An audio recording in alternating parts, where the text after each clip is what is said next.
dia sudah tidak parah-parah sekali ya, tapi dia mulai karena dia serang di saraf, jadi kayak kadang tangan saya, kaki saya, otot-otot saya itu jadi kaku. Jadi kalau sudah satu kali bengkok itu sudah tidak bisa diluruskan lagi. Memang Apalagi, tidak bisa atau harus tunggu beberapa menit dulu iya, dia lurus harus kasih apa ini, kayak regang-regang relax gitu ya, kasih relax. baru dia bisa tenang. Atau kalau dia sudah terlalu dingin, kasih hangat sedikit baru dia. 1, 2, 3, 1000 Talk. Shalom, bertemu lagi dengan saya Sarah Yuwanita dalam program One Talk 1000 Talking di YouTube channel 1000 Missionary Movement is Indonesia channel. Pada saat ini kita kedatangan bintang tamu yang cantik banget nih. Tapi sebelum itu, mari kita bersatu dalam doa. Bapa kami yang bertata dalam kerajaan surga, pada saat ini kami sudah kedatangan narasumber dan kami ingin merasakan kebaikan Tuhan dalam kehidupan daripada narasumber kami, khususnya kesaksiannya berjalan bersama dengan Tuhan. Untuk itu kiranya Engkau saja yang ditinggikan dan kami yang direndahkan. Terima kasih Bapak, dalam nama Yesus kami berdoa dan mengucap syukur. Amin. Oke, teman-teman yang ada di rumah, jadi narasumber pada saat ini kita akan gali kehidupannya, khususnya pelayanannya untuk bersama-sama dengan Tuhan ya, melayani di ladang penginjilannya, bahkan kenapa dia bisa ada dalam pergerakan 1000 Missionary Movement. Oke, ini dia bintang tamu, mungkin boleh perkenalan dulu namanya siapa? Shalom, perkenalkan nama saya Dea Monunutu. Saya adalah misionaris angkatan ke-30. Oke, misionaris angkatan ke-30, kira-kira itu dilatih di tahun 2020. Tahun 2000. Oke. Jadi dia ini mau tanya-tanya nih soal pengalaman ataupun kesaksian ya. Jadi boleh tahu nggak kenapa dia bisa mau berkomitmen bahkan bergabung di pergerakan 1000 Missionary ini? Oke, jadi awal mula komitmen saya itu sebenarnya kemauannya dari kecil sudah ada. Ketika saya lihat misionaris saya kayak dalam hati kayak keren ya, saya pengen kayak seperti itu dari kecil. Dan akhirnya pas SMA saya bersekolah di SLA Kawangkoan. Kemudian saya mengikuti Gate Ministry. Di sana saya mengikuti kegiatan revival di kampus, dan saat itulah saya membuat satu komitmen yang ternyata komitmen itu tidak hanya komitmen di atas kertas, tapi komitmen benar-benar dengan Tuhan. Nah, ceritanya saya waktu beberapa tahun lalu, pas setelah beberapa bulan lewat mengikuti kegiatan revival itu, saya kena sakit. Dan sakit itu sangat langka, membuat saya sangat parah, membuat saya lumpuh, bahkan dirawat di ICU selama 19 hari. Dan kemudian saya, puji Tuhan, Tuhan izinkan untuk sembuh dan bisa kembali ke ruangan. Dan akhirnya 1 bulan saya di rumah sakit, saya bisa pulang walaupun keadaan saya harus di kursi roda. Dan karena lumpuh ya, berat sekali sampai harus pakai alat kursi roda. Tapi puji Tuhan, seiring berjalannya waktu, kekuatan saya mulai kembali pulih. Saya mulai bisa kembali berjalan, bernafas, menelan, dan semuanya itu diulang seperti bayi. Dan puji Tuhan, saya diingatkan kembali komitmen saya. Tapi sebenarnya orang tua agak khawatir dengan kondisi saya, bahkan mereka tidak mengizinkan saya saat itu. Dan saya berdoa, bergumul. Akhirnya satu titik saya bilang, oke, kita mau kuliah dulu. Kuliah dulu saja, seperti yang dibilang orang tua, sambil proses pemulihan. Tapi hati saya tidak tenang, dan akhirnya saya ditegur kembali. Saya harus menepati komitmen saya. Dan akhirnya singkat cerita, komitmen itu Tuhan ingatkan kembali dengan caranya yang sangat unik. Dia ingatkan kembali lewat telepon. Uncle saya yang menelpon, dan dia bilang kembali, Dea, kalau mau mengikuti misionaris, ikut sekarang saja. Oke. Kalau nanti mau tunda terus, dan akhirnya komitmennya tidak jalan. Jadi Oke. Kira-kira kalau boleh tahu, dia itu sebenarnya sakit apa? Ya, sakitnya mau dibilang apa Mungkin ya? bisa dijelaskan di teman-teman, mungkin kan kalau cuma sakit kayak contoh ya demam atau apa, kayaknya biasa aja kan sebenarnya, nggak kayak parah sekali mungkin kan. Tapi kenapa sampai memang Seperti itu. Kira-kira Seperti sakit itu. apa? Boleh nggak dijelasin nih Oke. biar teman-teman di rumah yang lihat ini juga mereka tahu Iya, gitu kan. tahu. Oke, jadi sakit itu 2 tahun lalu bulan akhir Mei tahun 2019, 2019 atau 2020 kalau tidak salah, itu saya terkena sakit autoimun dan itu jenisnya GBS, Guillain-Barré Syndrome, yang menyebabkan itu lumpuh, pokoknya lumpuh. Sampai di titik kritisnya itu dia serang pernafasan. Nah, kalau sudah tidak bernafas kan bahaya. Iya, Tapi karena kan pun- nggak bisa menghirup oksigen juga kan. Ya hampir itulah. Tapi puji Tuhan tepat waktunya saya dibawa, dirujuk ke rumah sakit dan ditindakan secepatnya. Dan nyawa saya tertolong. Puji Tuhan ya. Iya. Berarti itu berapa lama dia prosesnya ya, sampai Proses. Tuhan izinkan itu semua terjadi kan pasti. Nah, itu berapa lama prosesnya? Oh, mulai dari gejalanya Iya, sampai gejala titik sampai kritis. ya sampai titik kritisnya Oh, itu. itu waktunya sih tidak lama, hanya 1 minggu kalau tidak kurang lebih 1 minggu lah. Baru berapa hari itu dia per hari semakin parah. Misalnya kemarin dari kaki dan ujung-ujung jari mulai nggak Bertahap bisa, lah ya, maksudnya gitu ya. nggak bisa menulis, lama-lama nggak bisa angkat tangan, lama-lama nggak bisa berdiri, lama-lama nggak bisa jalan, dan itu waktunya sangat cepat. Bayangkan kira-kira 1 minggu, kurang lebih 1 minggu, mungkin kalau lebih sedikit. Dan itu memang langsung kena di pernafasan, di kritisnya itu di pernafasan yang parah. Makanya langsung dirujuk ke rumah sakit yang Malalayang. Oke, jadi nah akhirnya kan proses untuk diizinkan sama orang tua kan. Ya. Waktu itu bagaimana, kenapa bisa diizinkan? Mungkin boleh dijelaskan karena ya memang saya juga belum menikah, jadi belum pernah rasakan ya bagaimana khawatirnya, alasannya kenapa kok bisa nggak diizinin dan lain sebagainya. Mungkin bisa dia jelaskan apa sih yang sampai kan tadi kalau misalnya nggak diizininnya karena pasti ya sakit ya, Iya. sakit dan memang pasti ada rasa kekhawatiran kan di orang tua. Dan yang kedua mungkin kenapa bisa diizinkan? Kenapa ya? Jadi karena ya seperti yang membilang tadi, karena khawatir mereka tidak izinkan. Dan kenapa sampai diizinkan? Saya yakin dan percaya itu semua berkat Tuhan saja. Dan salah satu caranya itu dia ya lewat uncle saya lagi. Oke. Jadi uncle saya itu sangat berjasa sekali. Dia juga senior misionari dan puji Tuhan saat ini dia sudah jadi pendeta di Jawa. Dia bilang ke orang tua saya, jadi itu uncle saya adalah adik dari mama saya. Dia bilang dia kasih penguatan, dia kasih support ke saya, dan dia bujuk mama saya, kasih izinlah dia karena dia juga sudah sembuh, dia ya begitu sudah. Oke. Tuhan kasih izinkan dia hidup disembuhkan, kasih izin dia mau untuk melayani Tuhan. Dan puji Tuhan, Tuhan menggerakkan hati orang tua saya. Oke. Sehingga saya diizinkan. Ada hal yang unik gak yang dibuat sama orang tua sehingga bisa diizinkan? Itu juga. Jadi saat itu saya setelah mama saya agak ragu-ragu untuk mengizinkan saya. Kemudian saya rindu untuk mendaki Gunung Kelabat, dan akhirnya mama saya bilang, "Oke, kalau kau bisa naik Gunung Kelabat, berarti sudah bisa ikut Oke, dikasih misionari." challenge Jadi dikasih ya. challenge. Karena Kelabat itu sangat menantang Iya, sebenarnya. saya juga belum naik soalnya. Itu karena kan saat itu saya masih lemah Ya, sebenarnya. kondisinya Iya. waktu itu belum pulih kuat, sekali kan? belum. Oke. Karena baru selang beberapa bulan dan saya masih belum bisa berlari, saya belum bisa lompat, saya masih gemetar. Tapi puji Tuhan, Tuhan izinkan saya naik dan turun Kelabat dengan selamat. Puji Tuhan sekali, memang luar biasa. Puji Tuhan. Memang kalau memang itu sudah panggilan Tuhan, dia tetap mau Yes, pegang kendali begitu betul kan. sekali. Oke, dan akhirnya ikut nih pelatihan. Puji 7 minggu Tuhan. pelatihan. 7 minggu lebih. Iya, lebih ya kan. Kok di angkatan 30 memang yang paling spesial. Jadi mereka Yap. lebih dari 7 minggu. Lebih dari 2 bulan ya.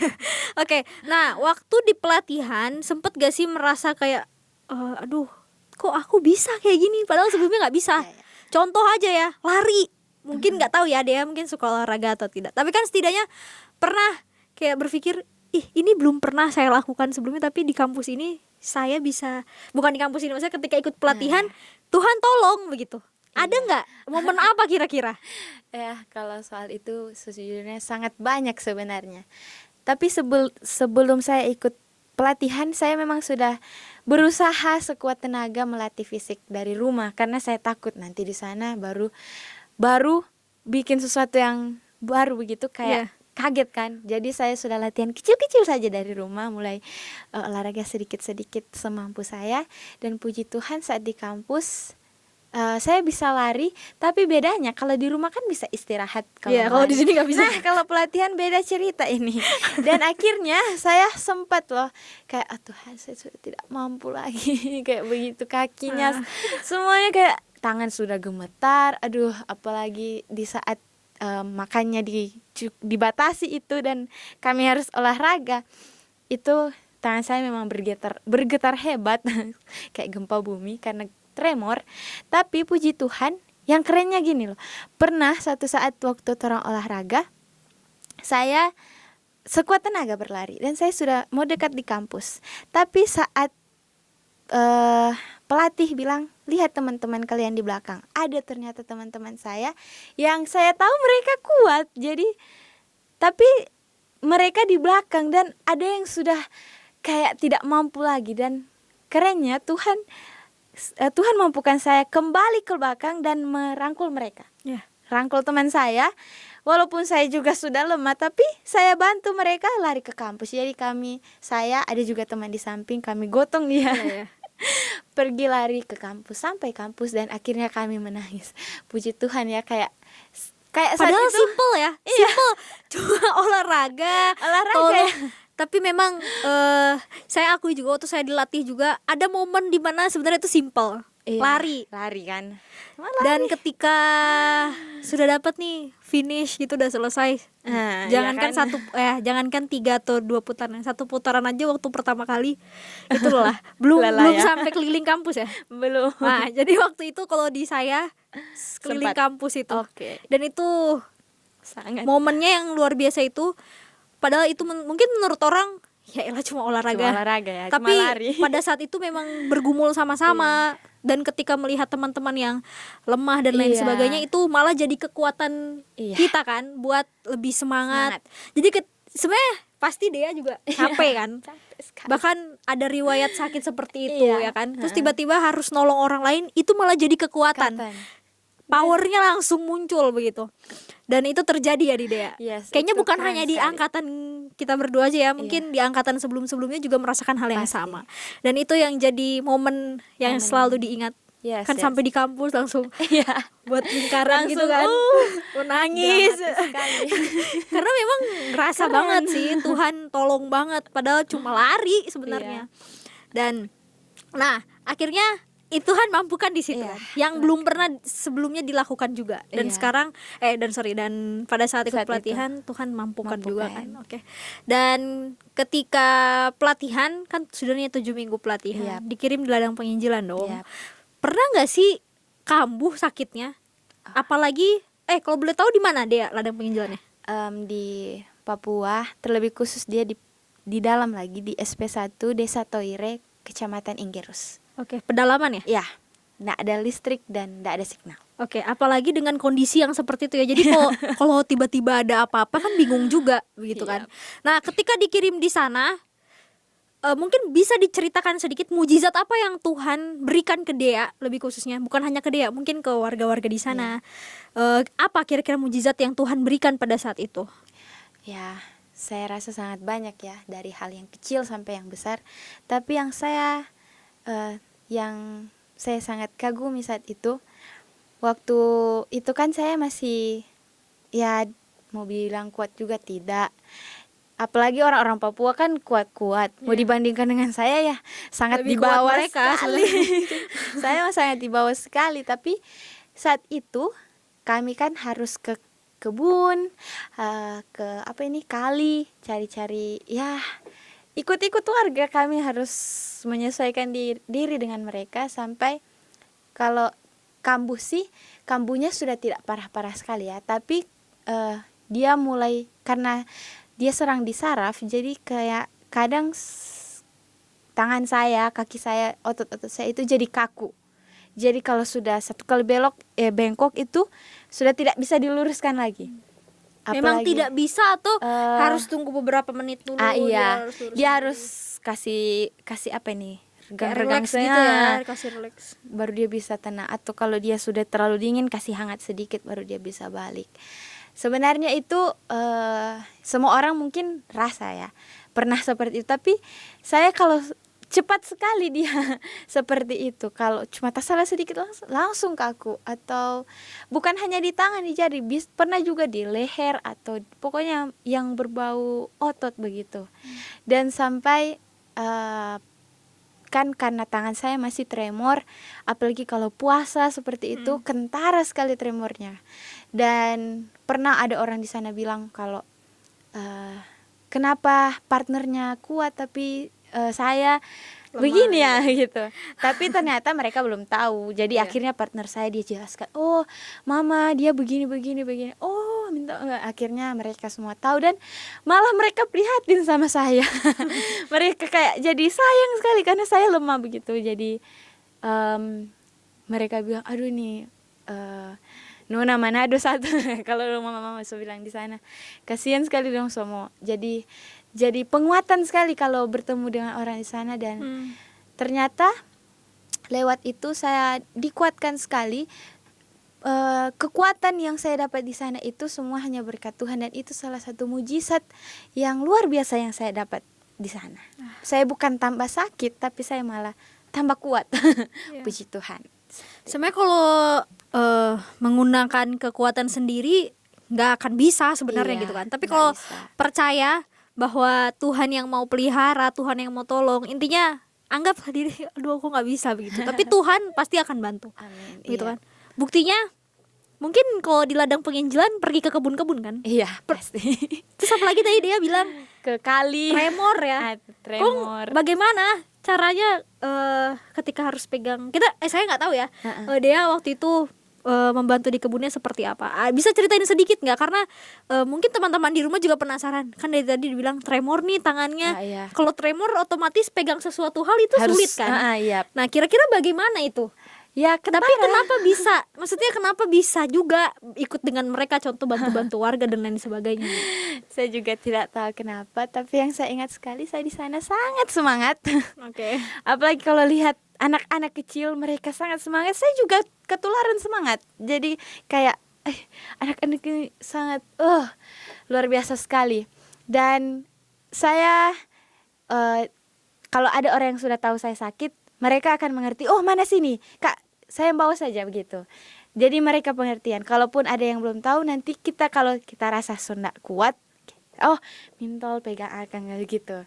Dan mereka sempat kalau mereka lihat, tanyalah mereka kenapa tangan begitu. Dan akhirnya saya jelaskan itu begitu. Dia dijelasin terus Iya. ya. Jadi setiap mereka lihat, mereka tanya, jelaskan terus, jelas. Jadi semua mungkin hampir semua di sana sudah tahu kalau saya pernah sakit, dan itu juga jadi motivasi buat mereka. Wah, keren sekali, masa pernah sakit seperti itu tapi bisa mau kan datang kemari. Orang juga seperti ya bertanya-tanya Bertanya-tanya kenapa ini anak sudah nyaman di Manado, nyaman di kota, Udah kenapa enak lah di kota terus tiba-tiba ke pedalaman. kenapa datang ke tempat seperti ini. Tapi itulah, puji Tuhan, malah saya rasa bahagia sekali di sana karena sesuatu yang saya tidak pernah bayangkan, saya tidak pernah dapat sebelumnya, saya dapat di sana. Oke.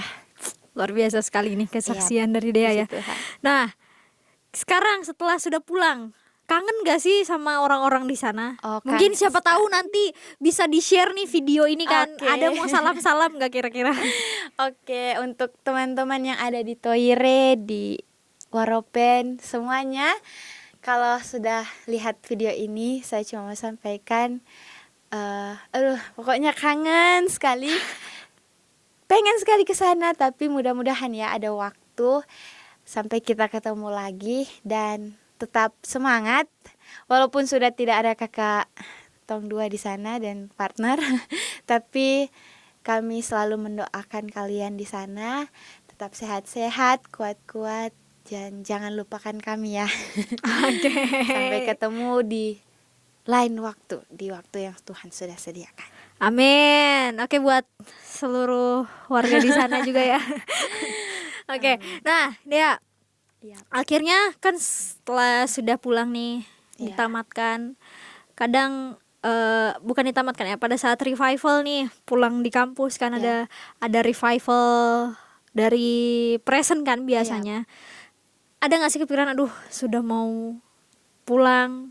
Ada nggak sih kayak rasa, karena kan yang saya tahu kalau misalnya di kampus ini ada aturan, staff atau pelatihnya lah ya, dia tahu nih, oh habis ini kalian ini, habis ini kan pasti meditasi Alkitab, prayer, personal prayer, makan, ayat hafalan dan lain sebagainya. Tapi ketika di rumah atau setelah sudah mau ditamatkan, ada nggak sih kayak, aduh kira-kira nanti aku bisa nggak ya, kayak karena kan kalau di sini kan ada aturan kan, maksudnya ada schedule-nya, ada rundown dan lain sebagainya. Nah ketika sudah revival, ada nggak sih pikiran, aduh nanti aku di rumah ngapain ya begitu, apa yang harus aku buat dan lain sebagainya, atau aku menghilangkan identitas aku nggak ya sebagai seorang misionaris dan lain sebagainya begitu. Kira-kira pernah nggak ngerasa kayak gitu?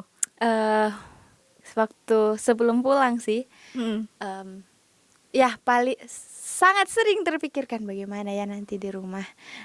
Selalu jadi pertanyaan di pikiran saya, apakah saya akan tetap jadi misionaris seperti di kampus? Soalnya saya dengar itu yang susah sebenarnya itu di ladang penginjilan yang sesungguhnya, yaitu di setelah pulang. Iya, Karena sudah tidak ada yang mengatur, sudah tidak ada yang kasih ingat, semua ya udah serba- masing-masing aja Iya, gitu. serba terserah begitu, terserah dari saya, pilihan saya. Nah saat itu saya sempat berpikir, bagaimana ya nanti di rumah ya, tapi kayak saya kayak sudahlah, nanti lihat saja begitu. Dan puji Tuhan, Tuhan selalu ingatkan saya bahwa saya seorang misionaris. Kadang saat saya malu untuk, bukan malu ya, kayak tidak mau menyebutkan identitas saya sebagai misionaris, kayak Tuhan kasih ingat sebenarnya anak itu misionaris, harus kasih tunjuk anak itu misionaris, bukan orang lain. Oke. Gitu. Jadi sebenarnya ini mungkin buat teman-teman yang penasaran, emangnya kalau mau jadi mau pelayanan harus jadi misionaris. Jadi sebenarnya semua orang itu bisa jadi misionaris. Iya. Tidak harus melalui pergerakan ini atau apa, tapi semua orang itu, kita semua itu sebenarnya misionaris begitu. Yes. Jadi jangan pikir oh dia kok misionaris, enggak. Jadi sebenarnya semua orang itu Semua, misionaris iya. begitu. Dan mungkin kenapa adanya pergerakan ini, karena kan sama kayak tentara, dilatih kan, Iya. dilatih semuanya. Jadi mungkin ketika dia sudah berkomitmen untuk mengikuti pergerakan ini, untuk melayani juga kan, Iya. dilatih kan, diasah. Jadi bukan jadi jangan sampai orang berpikir oh kalau melayani Tuhan harus ikut Harus. 1000 Mission. Enggak, tapi kalau mau dilatih lagi, diajarin lagi cara Bible meditation atau ya meditasi Alkitab lah, atau cara berdoa dan lain sebagainya, ya direkomendasi sih sebenarnya begitu. Mungkin itu kalau dari saya. Jadi kalau misalkan tadi kan dia bilang identitas saya sebagai misionaris, memang ya orang semua ini adalah seorang misionaris begitu. Iya. Tapi kalau mau lebih mantap lagi supaya bisa melawan peperangan ke depan, bisa ikut pergerakan misionaris begitu. Diwajibkan. Oke. Dan akhirnya setelah sudah di rumah nih, lebih kayak pernah nggak sih sempat kayak yang ngedown lah, karena karena saya juga belum pulang ke rumah ya, jadi belum pernah rasain. Karena setelah saya ditamatkan juga kan di sini gitu, di kampus misionaris gitu. Nah kalau misalkan dia kan di rumah, kira-kira sempat lemah lah, pasti kan fase gitu lah kan, manusia kadang-kadang jatuh bangun begitu, statistik kehidupannya kadang jatuh bangun. Nah kira-kira dia pernah nggak ngerasain seperti itu? Oke. Kalau di titik itu bahkan terlalu sering, karena ya seperti saya bilang tadi, sudah tidak ada yang mengingatkan, sudah serba terserah. Seringkali saya malas untuk meditasi, berdoa, bahkan kayak sudah rasa berdosa sekali begitu ya. Aduh, sudah kayak tidak di kampus, udah nggak layak ini. lagi gitu. Iya. Aduh, ini Tuhan sudah layak disebut misioneri ini, kayak begitu. Tapi kembali lagi terus saya diingatkan, baik lewat khotbah, lewat kesaksian, lewat apa saja, saya selalu diingatkan bahwa Tuhan itu baik. Tuhan tidak akan lepaskan saya begitu saja. Karena saya jatuh begitu terus, Tuhan sudah tidak mau tanggung jawab. Dia tetap mau tarik Jadi, sebenarnya. iya, Tuhan tetap punya berbagai cara. Mungkin lewat jatuh bangunnya saya itu, saya belajar untuk bertumbuh sebenarnya.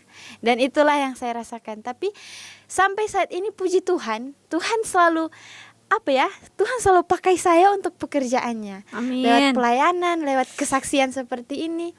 Dan lewat itu ternyata tidak suatu kebetulan, tapi itu menjadi berkat bukan hanya bagi saya, tapi juga bagi orang lain. Oke, puji Tuhan, Dea luar biasa sekali ya.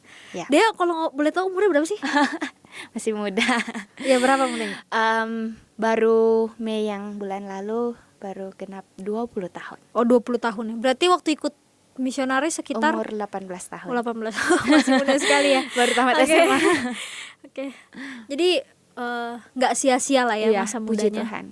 Beruntung sekali ya. Masa di Iya. umur 18 tahun. Sangat bersyukur sih di umur yang masih muda Tuhan pakai saya untuk Oke. pekerjaannya. Nah, mungkin ada nggak nih pesan-pesan buat teman-teman yang di rumah yang mungkin menyaksikan video ini? Pesan-pesan untuk orang-orang muda lah dimanapun saja berada di Indonesia, bahkan mungkin di luar negeri atau dimanapun, ada nggak pesan-pesan biar memotivasi mereka juga supaya ayo jangan sia-siakan masa mudamu dengan Oke. main games atau apa lain sebagainya mungkin. Iya, tentunya buat teman-teman, baik terlebih khusus orang muda ya. Saya tahu kita punya banyak sekali pilihan sebenarnya. Kita masih suka mau bergaul, masih suka mau bersantai-santai dengan kehidupan kita di masa muda. Tapi ingatlah bahwa seharusnya waktu kita itu digunakan sebanyak mungkin untuk Tuhan, bukan untuk dunia. Karena kita tidak tahu kapan Tuhan akan datang. Jangan sampai kita terlambat menggunakan waktu kita, tenaga kita, dan akhirnya kita menyesal. Dan puji Tuhan, Tuhan pakai saya mungkin untuk memotivasi teman-teman. Jadi kalau ada teman-teman yang merasa rindu untuk melayani Tuhan, jangan keraskan hati. Mari kita gunakan kesempatan kita selama masih muda. Jangan tunggu nanti kayak saya ya di ICU baru akan baru mau memberikan hidup sepenuhnya untuk Tuhan. Jangan. Tapi mari gunakan selagi kita masih punya kekuatan, masih bisa, selama kita bisa bernafas. Mari kita bagikan kesaksian tentang Tuhan. Mari kita pakai. Kalaupun tidak mau dilatih, kita bisa untuk belajar berdoa, meditasi Alkitab. Dan kalaupun mau untuk melayani Tuhan, bisa lewat 1 tahun misionaris, dan Anda pasti akan merasakan bahagianya saat itu. Amin, puji Tuhan. Puji Tuhan. Jadi Dea terima kasih banyak Iya. untuk pengalamannya yang mungkin bisa menguatkan kita semua yang menyaksikan, dan khususnya saya juga secara pribadi di tempat ini dikuatkan sekali Amin. bahwa yang saya dapati dari Tuhan itu sangat luar biasa. Amin. Setidak layaknya saya, tapi di mata Tuhan kita semua itu layak. Amin. Dan ketika seperti dia sakit dan lain sebagainya, ternyata Tuhan itu bekerja. Iya. Dia mau kasih tahu nih bahwa tidak ada yang lebih besar dibandingkan Tuhan kita. Amin. Yaps. Jadi jangan pikir, aduh masalah ini besar sekali, saya sakit ini, masalah ini besar sekali. Tapi kalau misalkan itu semua dilakukannya bersama-sama dengan Tuhan, percayalah bahwa masalahmu itu sangatlah kecil dibandingkan Tuhan kita yang begitu luar biasa. Amin. Begitu besar kasihnya kepada umat-umatnya. Jadi Dea terima kasih banyak Ya, terima kasih sudah mau juga. membagikan pengalamannya. Dan untuk teman-teman yang ada di rumah, jangan lupa like, komen, dan subscribe video ini. Lebih tepatnya klik lonceng supaya kalau ada notifikasi video-video baru teman-teman tidak ketinggalan. Dan jangan lupa juga follow seluruh sosial media akun yang ada di kampus 1000 Missionary Movement is Indonesia. Sebelum kita tutup, mari kita bersatu dalam doa. Bapa kami yang bertata dalam kerajaan surga, terima kasih banyak hari ini kami telah dikuatkan kembali dengan pengalaman rohani yang telah Dea sampaikan. Dan itu semua biarlah menjadi kekuatan untuk kami, dan biarlah kami semakin setia kepadamu karena Engkau begitu sangat luar biasa dalam kehidupan kami. Terima kasih banyak Tuhan, di dalam nama Yesus kami berdoa dan mengucap syukur. Amin. Terima kasih, Tuhan Yesus Terima memberkati. kasih, Tuhan memberkati.